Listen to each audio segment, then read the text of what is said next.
पिछली क्लास में हमने पढ़ा था पर्यावरण क्या होता है, पर्यावरण और प्रदूषण के कारण, उनको रोकथाम के उपाय, और भारत में पर्यावरण को रोकने के कौन कौन से कदम उठाए गए हैं, कौन कौन से प्रयास किए गए हैं, ये पढ़ा था।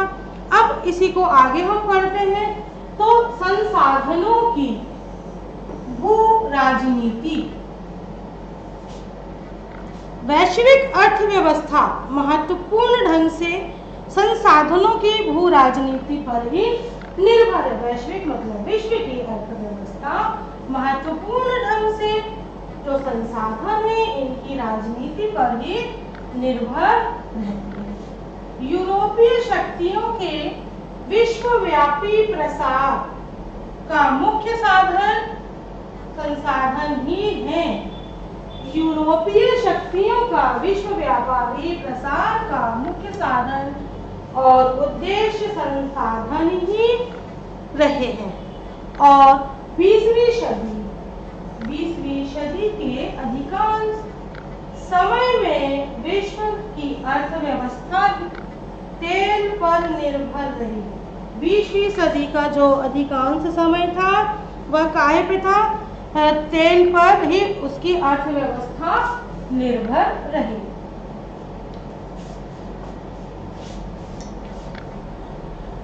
संयुक्त राज्य अमेरिका, यूरोप और चीन, भारत आदि में तेल की खपत अधिक है और इसलिए भी इन पे देश की संसाधन निर्भर करता है।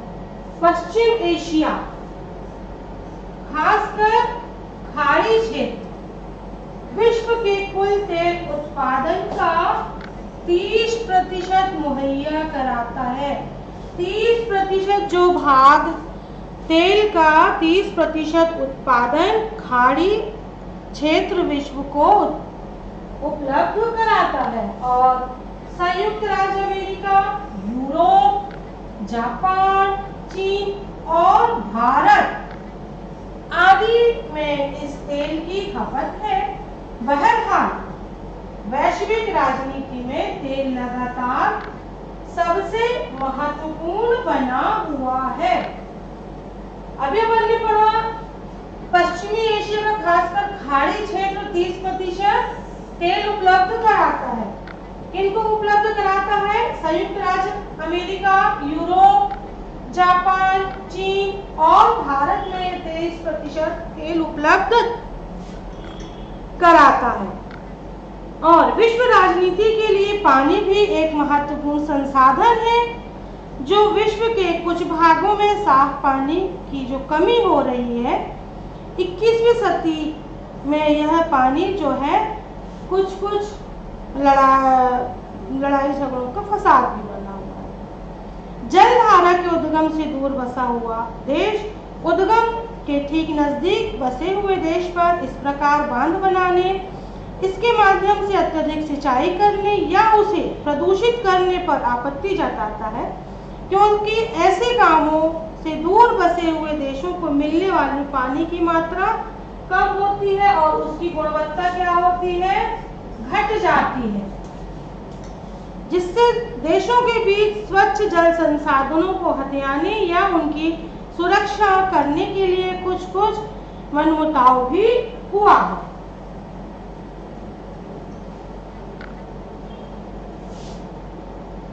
अब है मूलवासी और उनके अधिकार। मूलवासियों का सवाल, पर्यावरण, संसाधन और राजनीति। मूलवासियों का सवाल पर्यावरण, संसाधन और राजनीति को एक साथ जोड़ देता है। क्या करता है? संसाधन और राजनीति को एक और पर्यावरण को एक साथ जोड़ देता है। इसी से संबंधित संयुक्त राष्ट्र संघ ने सन 1982 को एक शुरुआती संयुक्त राष्ट्र संघ ने सन 1982 में मूलवासी और उनके अधिकारों से संबंधित शुरुआती तौर पर एक परिभाषा दी है। तो किसी भी देश के मूलवासी आज भी उस देश की संस्थाओं के अनुरूप आचरण करने से ज्यादा अपनी परंपराओं, रीति रिवाजों पर ज्यादा ध्यान देते हैं। आज भी मूलवासी किसी भी देश की संस्थाओं, वो जिस देश में रह रहे हैं उस देश की संस्थाओं से ज्यादा, जैसे कोई देश है वो बोलता हमारे यहाँ ये रिवाज है, ऐसा चलन है, तो जो मूल निवासी वर्षों से वहाँ रह रहे हैं वो क्या करते हैं, उनके द्वारा, उन संस्थाओं के द्वारा बताए गए आचरण करने से ज़्यादा अपने जो उनके रीति रिवाज हैं, उनकी परंपराएं हैं, सांस्कृतिक रिवाज हैं, खास करके सामाजिक और आर्थिक जो जीवन यापन करने का तरीका है वो उस पर सबसे ज़्यादा ध्यान देते हैं और वो अपने हिसाब से ही अपना जीवन यापन करते हैं और उसी हिसाब से वो रहना पसंद करते हैं। अब है मूल निवासियों की विशेषताएं। मूल निवासियों की विशेषताएं विश्व के संयुक्त राष्ट्र संघ द्वारा सन 1982 में, बच्चों अभी हमने पढ़ा है कि संयुक्त राष्ट्र संघ ने 1982 में एक परिभाषा दी थी मूल निवासियों से संबंधित। तो संयुक्त राष्ट्र संघ द्वारा 1982 में मूल निवासियों के संबंध में जो परिभाषा दी है उसके अनुसार यह विशेषताएं निम्नलिखित हैं। 1982 की परिभाषा के आधार पर विशेषताएं निम्नलिखित है। पहली विशेषता है विशिष्ट प्रजाति को अपनी आजीविका और प्राकृतिक संसाधनों पर निर्भर। विशिष्ट प्रजाति को जो अपनी आजीविका के लिए प्राकृतिक और संसाधनों पर निर्भर है। फिर दूसरा है किसी स्थान पर पूर्व औपनिवेशिक काल से दीर्घकालीन निवास करते हैं। किसी स्थान पर यदि कोई पहले से बहुत लंबे समय से वहां पर निवास कर रहा है। इसके बाद है विशिष्ट सांस्कृतिक पहचान, भाषा तथा परंपराएं। वहाँ के जो मूल निवासी हैं वह उस देश के जो संस्थाएं जो उनको बोलते हैं कि हमारे देश के हिसाब से आप अपने आचरण करिए, पर वह अपनी विशिष्ट सांस्कृतिक पहचान और भाषाएं और परंपराएं उनकी विशेषताएं हैं। फिर विशिष्ट राजनीतिक, सामाजिक तथा आर्थिक व्यवस्था। फिर है सामान्यतया आदिवासी अपने अधिकारों से वंचित हैं तथा मुख्य समाज की विकास धारा से परस्पर अलग हैं। आज भी आदिवासी अपने अधिकारों से क्या है, वंचित है और मुख्य समाज जो विकसित समाज है निरंतर, उससे क्या है, अभी भी आज भी अलग है और उस विकास की धारा से आदिवासी दूर है। अब है विश्व के प्रमुख मूल निवासी समुदाय। विश्व के प्रमुख मूल निवासी समुदाय। विश्व के अधिकांश मूल निवासी समुदाय अफ्रीका, पूर्वी एशिया, उत्तरी यूरोप और लैटिन अमेरिका में है। विश्व के अधिकांश मूल निवासी समुदाय कहाँ हैं? अफ्रीका, पूर्वी एशिया, उत्तरी यूरोप और लैटिन अमेरिका में है। इनमें से कुछ मूल निवासी समुदाय हैं जो आर्कटिक क्षेत्र के इन्यूट, अमेजन घाटी के घुमंतू शिकारी समूह, अफ्रीका के सैन, पिग्मी तथा बुशमैन समुदाय, ऑस्ट्रेलिया के समुदाय, न्यूजीलैंड, लैटिन अमेरिका के माया मूल निवासी और भारत की कुछ विभिन्न उपजातियां भी हैं, जनजातियां भी हैं। मूल निवासियों को जनजाति समूह अथवा आदिवासी समूह के नाम से भी जाना जाता है। मूल निवासियों को जनजाति समूह अथवा आदिवासी समूह के नाम से भी जाना जाता है। मूल निवासियों के लिए कुछ खतरे भी हैं, जो है कि मूल निवासियों को अपने जीवन यापन के लिए प्राकृतिक संसाधनों और कृषि पर निर्भर रहना पड़ता है, किंतु विकसित और बहुराष्ट्रीय कंपनियों ने इन प्राकृतिक संसाधनों एवं कृषि योग्य भूमि का क्या किया है, दोहन किया है और इसका प्रयोग अपने हित में करना शुरू कर दिया है, जिससे मूल निवासियों को अपने जीवन यापन का खतरा उत्पन्न हो गया। मूल निवासियों के जीवन पर खतरा पैदा होने के कारण इन्हें उस स्थान से पलायन करना पड़ रहा है, कहीं और अपना निवास बनाना पड़ रहा है। अब है कुछ मूल निवासियों का अपने अधिकारों के लिए संघर्ष और आंदोलन। मूल निवासियों को का अपने अधिकारों के लिए संघर्ष एवं आंदोलन। भारत सहित वर्तमान विश्व में मूल निवासियों की लगभग 30 करोड़, भारत में मूल निवासियों की लगभग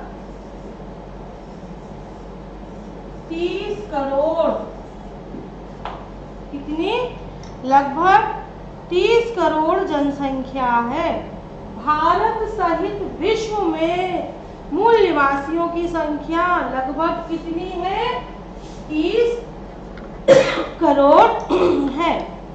दूसरे सामाजिक आंदोलनों की तरह मूलवासी भी अपने संघर्ष एजेंडा और अधिकारों की आवाज उठाते आ रहे हैं। पहला है विश्व समुदाय में बराबरी का दर्जा पाने के लिए आंदोलन। विश्व समुदाय में बराबरी का दर्जा पाने के लिए आंदोलन मूल निवासियों को एक लंबे समय से सभ्य समाज में दोयम दर्जे का माना जाता है। उन्हें बराबरी का दर्जा प्राप्त नहीं है। वर्तमान विश्व में शेष जन समुदाय भी अपने प्रति निम्न स्तर के व्यवहार को देखकर उन्होंने विश्व समुदाय में बराबरी का दर्जा पाने के लिए अपनी आवाजें बुलंद करी है और इसके लिए वो आंदोलन भी कर रहे हैं। फिर इसका दूसरा है स्वतंत्र पहचान की मांग। मूल निवासियों के स्थान मध्य एवं दक्षिण अमेरिका, अफ्रीका, दक्षिण पूर्व एशिया एवं भारत है, जहां इन्हें आदिवासी या जनजाति कहा जाता है। ऑस्ट्रेलिया और न्यूजीलैंड सहित ओशियाना क्षेत्र के बहुत से द्वीपीय देशों में हजारों वर्षों से मूल निवासी रहते चले आ रहे हैं। इन मूल निवासियों को अपने देश की सरकारों से मांग है कि उन्हें मूलवासी काम के रूप में अपनी स्वतंत्र पहचान रखने वाला समुदाय माना जाए। फिर है मूलवास स्थान पर अपने अधिकार की मांग। मूलवास स्थान पर अपने अधिकार की मांग। मूल निवासी अपने मूलवास स्थान पर अपना अधिकार चाहते हैं। मूलवास अपने स्थान पर क्या कर रहे हैं, अपना अधिकार चाहते हैं, क्योंकि मूल स्थान पर अपने आधार की मांग हेतु संपूर्ण विश्व के मूलवासी यह कहते हैं कि हम जहां पर बहुत पहले से अनंत काल से निवास करते चले आ रहे हैं, तो हमें उस स्थान पर अपने अधिकार मिलना चाहिए। अब है राजनीतिक स्वतंत्रता की मांग। राजनीतिक स्वतंत्रता की मांग। भौगोलिक रूप से चाहे मूलवासी अलग अलग स्थानों पर निवास कर रहे हैं, लेकिन भूमि और उस पर आधारित जीवन प्रणालियों के बारे में यह विश्व में की दृष्टि से ये एक समान है। भूमि की हानि का इनके लिए अर्थ है आर्थिक संसाधनों के एक आधार की हानि। यह मूल निवासियों के जीवन के लिए बहुत बड़ा खतरा है और मूलवासी अपने स्थान पर उपलब्ध संसाधनों पर अपना अधिकार मानते हुए जीवन यापन के साधन उपलब्ध कराने की मांग भी कर रहे हैं। अब है मूलवासियों के अधिकारों के लिए कुछ विश्व स्तर पर प्रयास किए गए हैं। मूलवासियों के अधिकारों के लिए वैश्विक प्रयास जो सन 1970 के दशक में विश्व के विभिन्न भागों में मूलवासियों के नेताओं के मध्य संपर्क हुआ, जिससे उनके साझे अनुभवों को आधार मिला। कब? सन 1970 में विश्व के विभिन्न भागों में मूलवासियों के नेताओं के साथ संपर्क बढ़े, जिससे इनके साझे अनुभवों को आधार मिला। फिर है सन 1955। सन 1955 में मूलवासियों से संबंधित world council of indigenous people का गठन हुआ। सन 1955 में क्या हुआ? मूलवासियों से संबंधित world council of indigenous people का गठन हुआ और संयुक्त राष्ट्र संघ ने इस गठन को सर्वप्रथम परिषद को परामर्शदायी परिषद का दर्जा प्रदान किया। यह जो गठन हुआ था, इस गठन को संयुक्त राष्ट्र संघ ने सबसे पहले परिषद परामर्शदायी परिषद का दर्जा प्रदान किया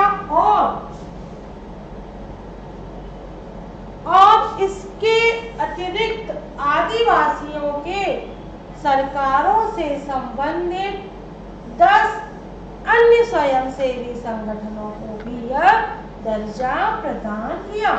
संयुक्त राष्ट्र संघ ने यह जो दर्जा था, कौन सा था? World council of indigenous people का गठन किया और संयुक्त राष्ट्र संघ ने इस गठन को परामर्शदायी परिषद का दर्जा प्रदान किया और इसके अतिरिक्त आदिवासियों के सरकारों से संबंधित